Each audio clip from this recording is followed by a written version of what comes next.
learn to play the King's Indian defense like Leela and Stockfish. Let's get right into it.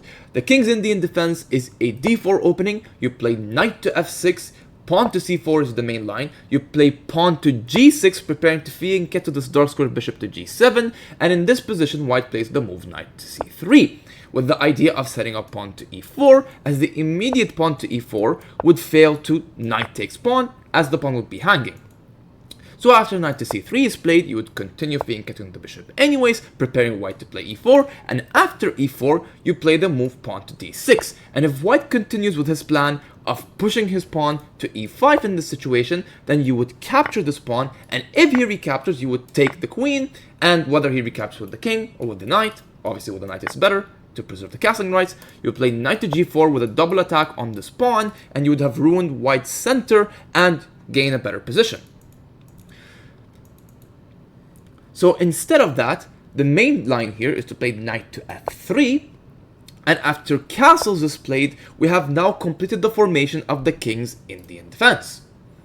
If white opens with the move pawn to e4, however, then you don't go for the immediate knight to f6, as that would be met with the move pawn to e5, and now you're going to have to move this knight around. So to prevent that, you play the move pawn to d6, preparing the move knight to f6, and now after the main line move pawn to d4, you'd go for the move knight to f6. And now if white tries to push this pawn anyways, you would take, and after takes, you would trade queens. Now there is no knight on c3 to recapture, so the king has to take, and after knight to g4, you are hitting this pawn and threatening a fork on c2, and your position would just be better. Now, there are many ways that the position can go out of the opening, and there are a couple of ways that our opponent can deviate. So to best illustrate this, I am going to begin by solving puzzles in both the opening and middle game stages of the game, where the position would be one emerging from the King's Indian or Pirc defense openings. Let's start by solving this first puzzle, which appears to be a position emerging from the Pirc defense, and this can be deduced from the fact that white's c-pawn is on c2 instead of on c4, and this knight on f3 being in front of it, which is a result of the Pirc defense move order being e4, d6, d4, and knight to f6, with knight to f6 coming with a tempo on the pawn on e5, provoking this knight to move to c3 to protect it before the c-pawn can be pushed. Also, in this particular situation, we notice that there is a pawn on f4, which is supporting the pawn chain. And this means that if we play d takes on e5 right now, white can prevent us from capturing his queen by taking with the f-pawn and not taking with the d-pawn, after which our knight would still be under attack. So instead of taking on e5 immediately, we would instead retreat the knight back to d7, where it would be attacking this pawn on e5, while simultaneously creating a discovered attack, opening the line of sight of this dark square bishop, which is also pointing towards this pawn on e5.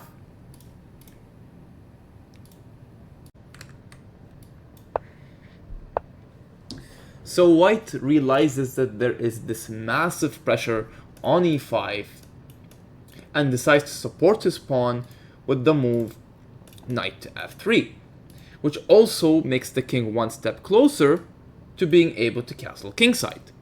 However, we are going to continue the pressure down the center of the board by undermining this pawn on d4, and one way we can do that is through the move pawn to c5, threatening to take the pawn, and if the queen takes, we would gain a tempo by developing our knight to c6, which would be attacking the queen that would be on d4. And now let's illustrate something. If we play the move c5 and white takes, notice how this knight on d7 blocks the line of sight of the two queens, which means that after we take on e5 with the d-pawn, we don't have to worry about white taking our queen on d8 and then recapturing with the king, and instead, after d takes on f5, after d takes on e5, f takes on e5, we don't take this pawn on e5 yet, and instead play queen to a5, putting more pressure on this pawn on c5. And if in this position, white tries to ruin our pawn structure with the move pawn to e6, we would simply take the pawn, and this pawn on c5 is absolutely defenseless. If he tries to hold on to it with something like bishop to e3, then we're not even going to take this pawn, even though it's hanging, and instead we're going to play the move bishop takes on c3. And now white has to capture with the g pawn, or sorry, with the b pawn, unless he wants to just be down the whole piece. And after queen takes on c3, white cannot block with the queen, as that would hang the rook in h8 with check, and instead plays bishop to d2. We would simply play the move queen captures on c5, and you would have a superior position. And on top of having a superior position, you would also be preventing white from castling his king side, as the queen would be pointing down this g1 square, and obviously castling would then be illegal, as the king would be able to get captured by the queen. So let's play pawn to c5 here and see if he goes for that or if he deviates for something else. Okay, so in this position he decides to, instead of taking this pawn, to defend this pawn with the bishop. In that case, we're just going to capture this pawn, and after captures we're going to take on this pawn, and it's going to have some weaknesses to deal with, which I'm going to be illustrating very soon.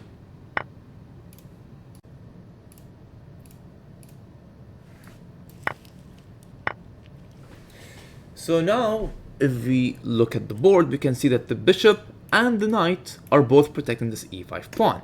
And we are also attacking this e5 pawn twice, once with the knight and once with the bishop. Which means that if we can liquidate this bishop on d4, or at the very least get rid of it, we are going to be able at that point to win this pawn. So one way that we can try to dislodge this bishop is by playing the move knight to c6. And when we play knight to c6, we're attacking the bishop, and if it doesn't move, we're going to take. So let's see how that goes for our opponent. My opponent tries to pin the knight, however it doesn't really work because there is a knight between that knight, so there isn't actually a pin here, and I can just take this bishop. Okay, so he takes with the queen, which means that there are still two defenders of this pawn, and I'm just going to continue by dislodging this bishop. Okay, he takes the bishop. We're not going to take with the queen because we don't want to trade queens yet, and instead I'm going to take with this last square bishop. He castles his queen long, trying to apply more pressure towards this bishop. I'm just going to simply put my rook on c8, putting some pressure down the c-file. And now I'm going to be putting my queen on c7 to get even more pressure. And now in this position, he's trying to double up on this bishop. So before he does that, I'm just going to move this bishop out of the way. And also, if he continues with his plan, he's going to fall for a tactic, which I'm going to present to you. After I move the bishop out of the way, he tries to triple barrel down this d-file, which is a mistake, as now I'm going to be playing the move bishop to h6, and now this rook is pinned, and I'm going to be able to win the rook on the following turn. Now let's move on to the next puzzle. We see in this puzzle, unlike the previous puzzle, this pawn is now on c4 instead of c2, which means that this is actually a King's Indian defense position. In this particular situation, since there is no pawn on f4, we can take this pawn, and after it takes, we can take the queen. Our opponent can also take with the knight, but we're going to see what's going to happen if they go for that. So let's just continue by taking. And now we take the queen. And whether he takes with the knight or he takes with the king, we are still going to be better off. Okay, so now our knight is under attack. We're going to play knight to g4 to attack this pawn and get our knight out of danger. He tries to dislodge my knight, however he misses the fact that my knight is actually attacking this pawn alongside my bishop, which means that after I take this pawn with the knight, I'm going to win the pawn after knight takes, bishop takes. Okay, we're gonna take this knight. My opponent tries to develop his bishop, however he puts his bishop on a vulnerable square. So all I'm gonna do here is put my rook on d8 to pressure this bishop. The bishop moves out of the way, and in this position I can just simply continue with my development and play the move knight to c6. castles his king. However, I am seeing an opportunity to already start pressuring my opponent in this middle game. And one way I can do that is by playing the move knight to d4 with a tempo on this bishop and threatening to win this bishop if he retreats his bishop incorrectly. So let's see if he does that. He retreats the bishop incorrectly, which means that after I give this check, this dark square bishop is not protected as the bishop is blocking the rook from protecting it. So I can simply take this bishop, and now just like that, I'm up a piece. My opponent threatens to take my bishop now. However, I don't actually have to defend this bishop because after I sacrifice my rook on d1, this rook is going to be pinned. He has to take, after which I'm going to take this pawn on b2. And even if he gives a check, I'm just going to simply move my king upwards and I'm going to simply pick up this rook, no matter what he does. So let's start by sacrificing the rook. He takes. Now we are going to take on b2, threatening to win the rook. He gives a check. We're just going to move our king upwards. And now he tries to save the rook, but it's too late for that. We're just going to take it. Okay, now he makes an interesting move. And the reason why I'm saying that this is an interesting move is that pushing this pawn now opens up this diagonal to the king. And if we move this bishop out of the way, yes, we hang the rook, but if we move it in such a way where we're actually attacking this bishop, if he takes the rook, we're going to take the bishop with a check. And even though we would be sacrificing the rook technically, so we would be giving up an exchange, we would actually be able to get a pleasant position, which I'm going to demonstrate after I sacrifice my rook for this bishop with a check. The king moves out of the way, and in this position I'm just going to move my bishop back to pin this pawn, which is going to be important as I'm about to demonstrate. He attacks my bishop. I'm just going to protect it by playing pawn to e5. And now he threatens to take my pawn. However, I don't really care about this pawn. I want to go for my opponent's throat. So one way I can do that is by playing the move knight to d3, attacking this pinned pawn. Now, I could take with the bishop with check. However, I see it to be more powerful to take with the knight to threaten a discovered attack, which he would have to move out of anyways. So we're going to take with the knight here. And now I just want to checkmate my opponent. So one way I can try to do that is by trying to reroute my knight to this d2 square and then setting up my bishops in such a way so that if my opponent pushes this pawn, we can give a check somehow. And then after the king moves here, we can have the bishop lined up in such a way so that they would be taking away all of these squares, after which knight to g1 is going to be a checkmate. So I'm going to start by rerouting my knight to this e2 square, where I would then be able to play the move knight to g1. He tries to attack my bishop, but it doesn't work as it's protected, so we're just going to continue with our plan. And now we put the knight on the e2 square. And now we're already going to start setting up our bishops in such a way so that we're going to be able to checkmate our opponents. So let's move this bishop to f3 with a tempo, as it would be attacking this unprotected pawn. My opponent moves the pawn out of the way. I'm just going to put my bishop here, which leaves this pawn unprotected. Now he's threatening to take it, but we don't care. We're going for our opponent's throat. We're going to give this check. And now look at these two bishops are cutting off all of the escape squares, which means that knight to g1 check is actually a checkmate. Now, going back to this position, I have said that white can recapture with the knight, so let's see what happens if he does. When white recaptures this pawn with this knight, you can go for the move pawn to c5. And if white captures this pawn, then you don't exchange queens and instead play the move queen to c7, attacking this knight and this pawn. Now, there is two ways that white can try to hold on to both pieces. One is to play the move knight to d3, and the other is to play the move queen to d5. However, if you notice something, queen to d5 doesn't work because the knight is protecting the d5 square. So what does that mean? That knight to d3 is the only way to actually hold on to both pieces. So, also another thing to keep in mind here if white tries to go for this weird bishop to f4, trying to threaten the discovered attack, that doesn't work because first of all, this pawn is hanging, at which point this queen wouldn't be here anymore.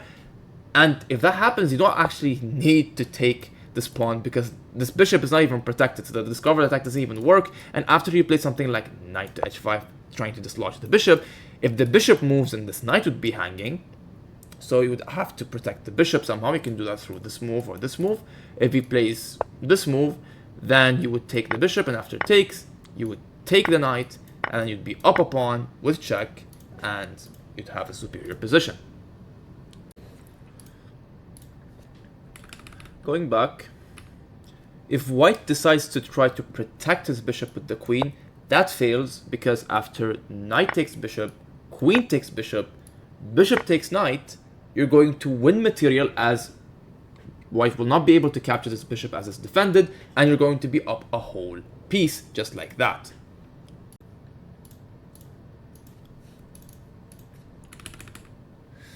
Okay, so instead of that, the only sensible move to play in this position would be the move knight back to d3, protecting this pawn while simultaneously being protected twice on the d3 square. Now in this position, you can continue to apply pressure if your opponent decides to go for that move. And one way you can do that is by playing the move bishop to f5, applying more pressure towards this knight. And now if your opponent tries to deal with that with something like bishop here, with the idea being, okay, well, if you take my knight and after takes, at least this pawn wouldn't be hanging. In that case, you'd continue with the pressure by playing the move rook to d8, and now there is this massive pressure on this knight that your opponent is going to have a lot of difficulty actually trying to deal with. Okay, so let's see how this game can continue. So your opponent is not going to be able to continue adding more defense to this side, at least not yet. So they might just try to put their queen here and just try to castle along quickly. In that situation, you don't actually have to take the knight right away, and instead you can just continue with the move knight to c6. If they castle, then you can play the move rook to d7, planning to play the move rook to d8, adding even more firepower down this d file to just add more pressure to this knight on d3. So if white in this situation tries to use his king to add even more defense to this knight, as he wouldn't be able to add more defense otherwise, he would be in a bit of a predicament, and let's show exactly why that is. Now in this situation, you would play knight to b4, and if the king goes to c1, you would take this knight with check.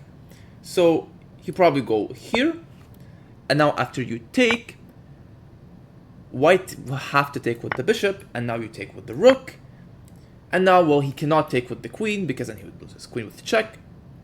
So instead, he moves the queen out of the way.